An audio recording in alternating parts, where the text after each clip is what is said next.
Versailles, January 1945. Supreme Commander Dwight Eisenhower sits across from Field Marshal Bernard Montgomery. One man believes he's irreplaceable. The other is about to prove him catastrophically wrong. In the next 30 minutes, Montgomery will experience the most humbling confrontation of his military career, and the Allied command structure will be forever transformed. If you've ever wondered how great leaders handle toxic subordinates, stay tuned because this story reveals the exact moment Eisenhower stopped managing egos and started asserting dominance. Montgomery wasn't just difficult. He was a festering wound on the Allied command that nobody had the stomach to address directly. On the surface, his credentials were impeccable: a meticulous planner, a careful tactician who studied every detail before committing forces to battle. He won operations through superior preparation rather than audacious risk-taking. Colleagues grudgingly admitted his competence, even as they despised working with him. But beneath that professional veneer lurked something more corrosive: a man so convinced of his own intellectual superiority that he treated senior American commanders like incompetent subordinates. Since North Africa, he'd been undermining Eisenhower's authority, sometimes subtly through press conferences, sometimes directly by lobbying Winston Churchill for overall command. Here's what made Montgomery dangerous. He wasn't just ambitious. He was unable to conceive that anyone could disagree with him without being fundamentally wrong. When Eisenhower assumed direct control of ground operations in September 1944, Montgomery's resentment crystallized into something more destructive. He began arguing publicly that Eisenhower's broad front strategy was militarily unsound. Only his single-thrust approach, naturally under his personal command, could win the war quickly. He pressed Churchill constantly. He gave strategic briefings that subtly questioned American tactical judgment. He made it abundantly clear to everyone around him that he viewed American generals as competent only at mass infantry tactics, lacking the finesse for sophisticated operational planning. Bradley and Patton felt the contempt. They returned it in full measure. The alliance was corroding from the inside, and everyone knew it. The moment everything changed. Then came December 1944, the Battle of the Bulge, Germany's last desperate offensive thrust through the Ardennes, threatening to split American and British forces.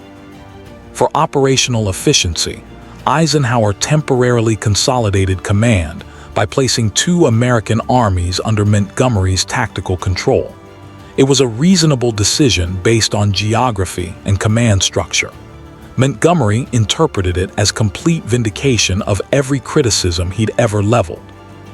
In his mind, the Americans had blundered into catastrophe, and only British military genius could extract them. The message went out subtly but unmistakably. American commanders had failed. British genius had saved the day. On January 7, 1945, Montgomery held a press conference.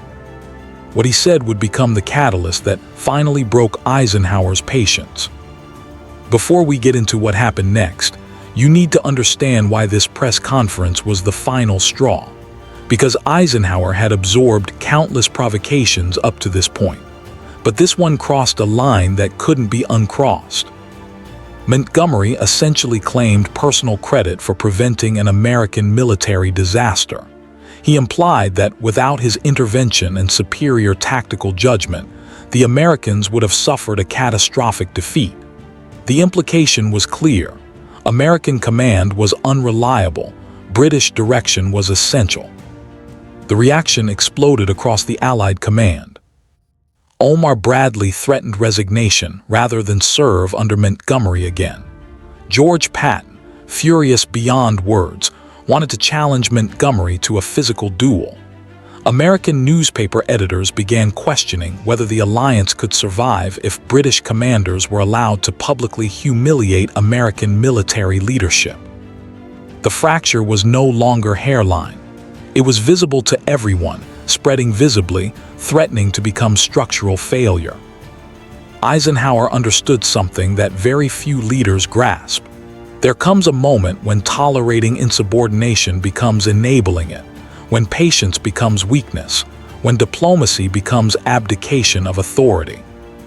The confrontation, nobody documented. The official records contain no mention of this meeting. For reasons that become obvious, there was no transcript, no minutes, no formal documentation. What happened in that room was too explosive, too politically sensitive, too fraught with implications for the alliance to commit to paper. But word traveled through channels. Eisenhower's staff knew. British officers were briefed. Decades later, historical accounts pieced together what happened from multiple sources who'd heard accounts from those present. Eisenhower summoned Montgomery to his Versailles headquarters. Montgomery arrived expecting another strategic discussion, perhaps another chance to press his case for concentrated operations under his command. He got something entirely different: Eisenhower at his absolute limit. The meeting lasted approximately 30 minutes. What happened inside would echo through military command structures for decades. Eisenhower didn't waste time with pleasantries or diplomatic framing. He started by addressing Montgomery's press conference directly. "Your press remarks have caused severe damage to Allied unity. American generals are livid. American newspapers are demanding your removal. And frankly, I'm not confident they're wrong." Montgomery tried to salvage his position. He'd been praising American troops, he explained. The press had misunderstood his intentions. He wasn't trying to undermine American leadership. Eisenhower cut him off sharply. "I don't care about your intentions. I care about consequences. And the consequence is that you've made Americans question whether we're genuinely partnered or whether we're simply providing men and equipment to burnish British reputation." Here's where Eisenhower shifted from addressing behavior to addressing reality.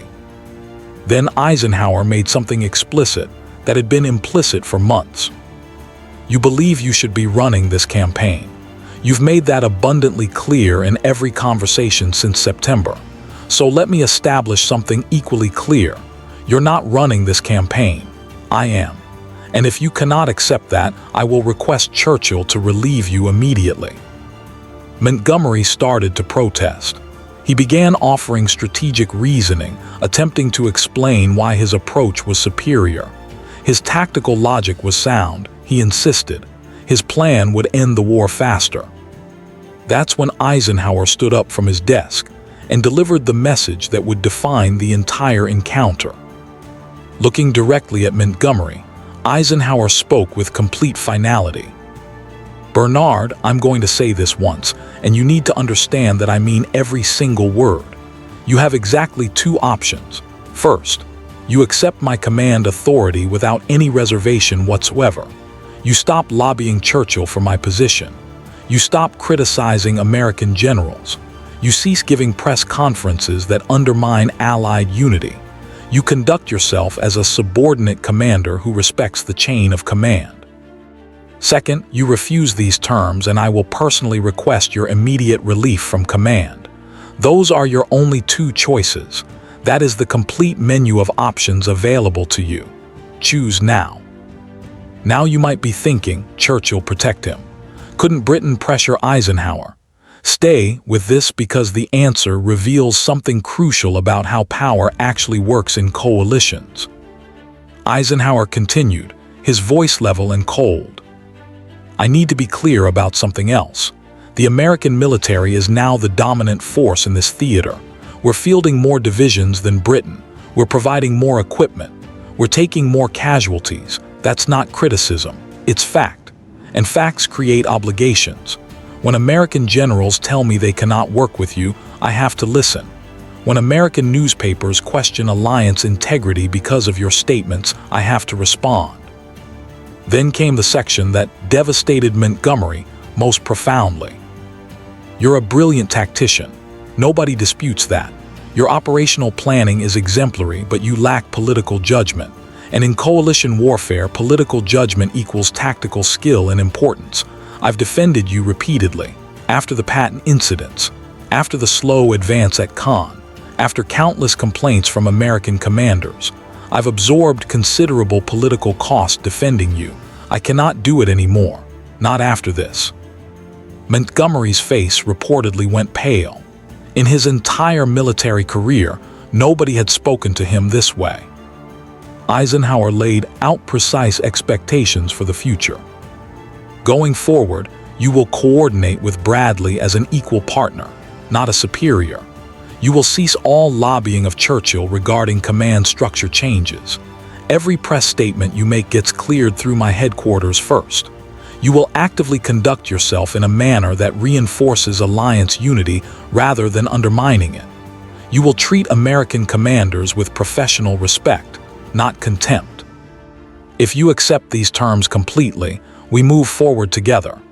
If you refuse, I speak with Churchill this afternoon and request your immediate removal from command. I need your answer now." Montgomery had no leverage.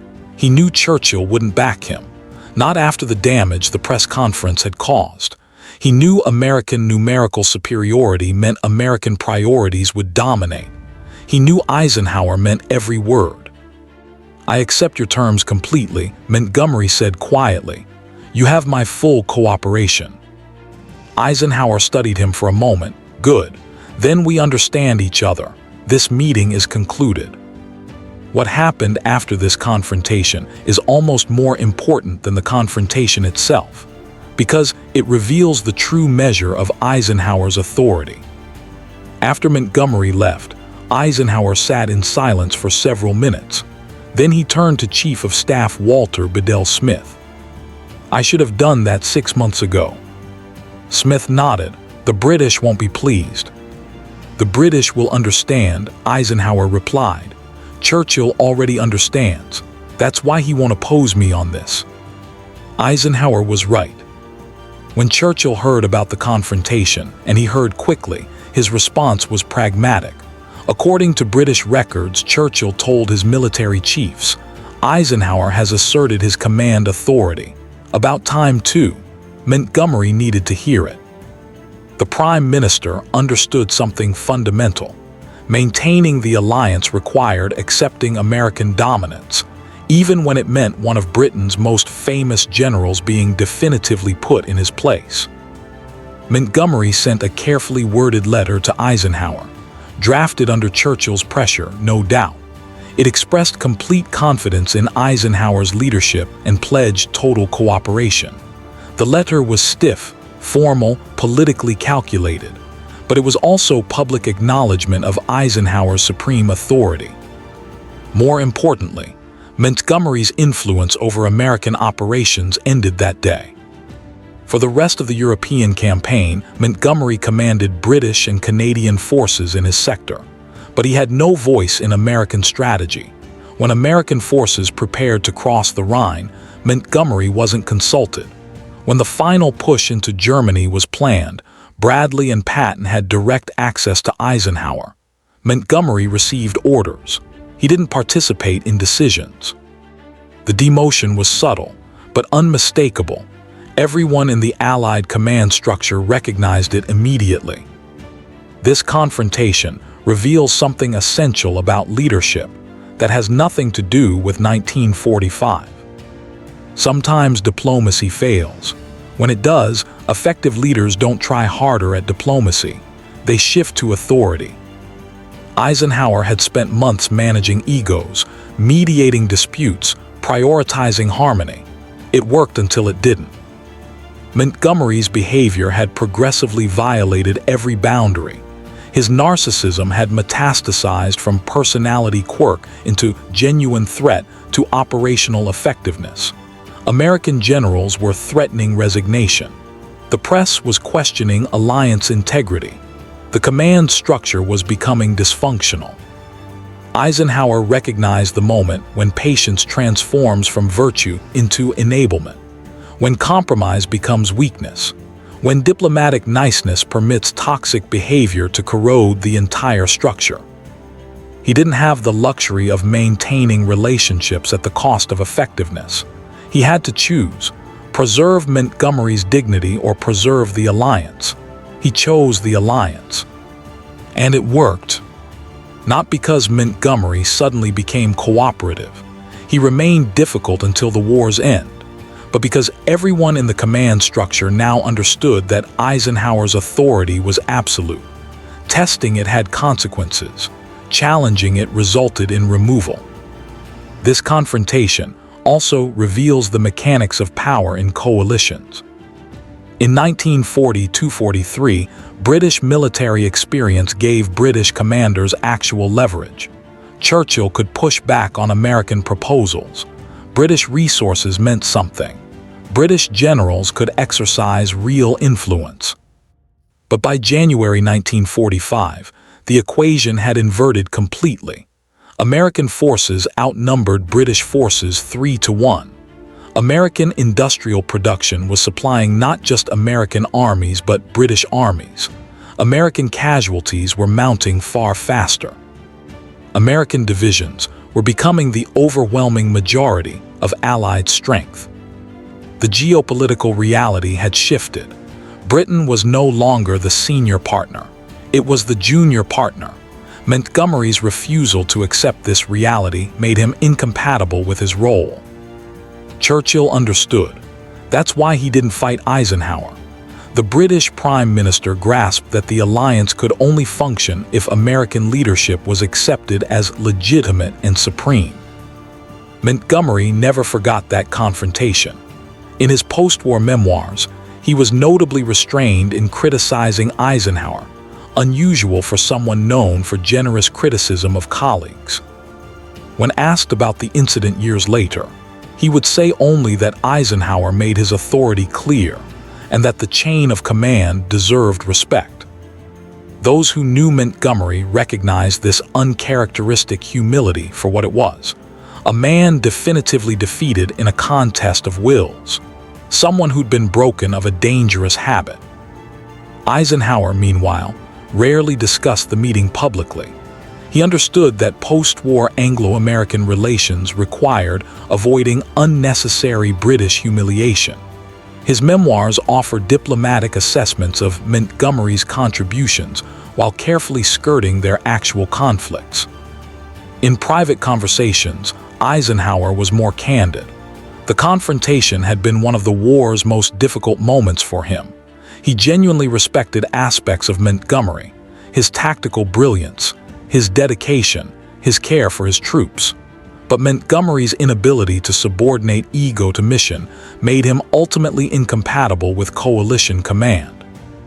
Here's what most leaders miss: authority without willingness to exercise it is just a title. Eisenhower could have maintained his diplomatic approach indefinitely. He could have continued absorbing criticism, managing egos, prioritizing harmony. But at some point, maintaining relationships becomes betraying mission. Eisenhower won that confrontation not through brilliance, popularity, or clever political maneuvering. He won through the raw, unambiguous exercise of command authority when circumstances demanded it. Sometimes leadership requires setting aside the desire to be liked. Sometimes it means telling powerful subordinates that accommodation ends, that the rules are changing, that compliance is now the only acceptable option. The lesson is almost timeless. The moment you demonstrate you won't exercise authority is the moment people stop respecting your authority. Montgomery stayed in his position, but with influence severely circumscribed. He conducted his remaining duties competently, but without the presumption of strategic authority that had characterized his earlier service. January 1945, in a private office in Versailles, Eisenhower stopped being diplomatic and started being dominant. He told Montgomery, in effect if not exact words, "Accept my authority completely or face immediate removal." It was the moment when patience ran out. The moment when coalition warfare gave way to unambiguous command. The moment when the greatest American general of World War II made explicitly clear that mission integrity mattered more than anyone's ego, including a famous British general's. If this story revealed something about leadership you needed to hear, smash that like button right now. And drop a comment. In your experience, what's the breaking point where diplomacy needs to yield to authority? Have you seen leaders who waited too long, or leaders who acted too harshly? Don't forget to subscribe. We're bringing you the untold confrontations that changed history and the leadership lessons they reveal every single week. Next video, the confrontation that almost got MacArthur court-martialed. You won't want to miss it. Subscribe now so you don't miss the next story of how great leaders handle their greatest challenges.